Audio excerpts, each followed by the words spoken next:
Bismillahirrahmanirrahim. Bolehkah memotong kuku atau rambut bagi orang junub?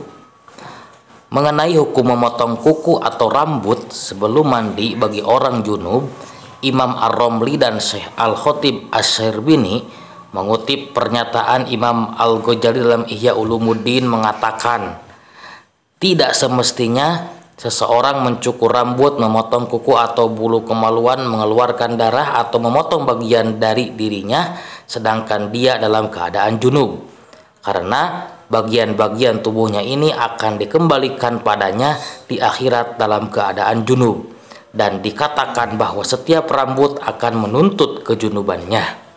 Syekh Ali Sibromilisi mengungkapkan bahwa yang dimaksud dengan menuntut di akhirat adalah menghina dan mengejek pelakunya. Kondisi demikian terjadi jika orang yang junub tersebut ceroboh, seperti karena tidak segera mandi di saat waktu sholat telah masuk. Jika tidak ceroboh, misalnya karena meninggal dunia secara mendadak, maka tidak ada tuntunan di akhirat. Namun Syekh Al-Qalyubi meragukan pendapat kembalinya anggota badan semacam kuku atau rambut yang telah terpotong, karena yang akan kembali adalah anggota badan seseorang sesuai keadaannya saat meninggal dunia, kecuali anggota badan yang tidak lengkap.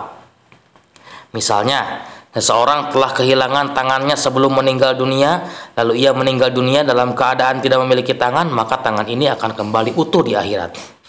Syekh Sulaiman Al-Bujairami menambahkan, jika kuku dan rambut yang dipotong sepanjang hidup seseorang dikembalikan lagi di akhirat, maka tentu penampilannya menjadi buruk karena terlalu panjang.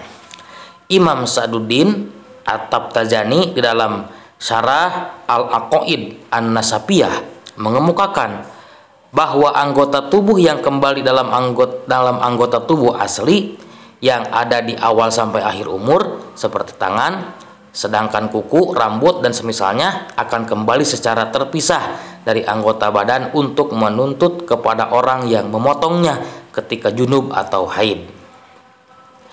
Menurut mayoritas ulama, tidak memotong bagian dari anggota badan sebelum mandi hukumnya sunnah.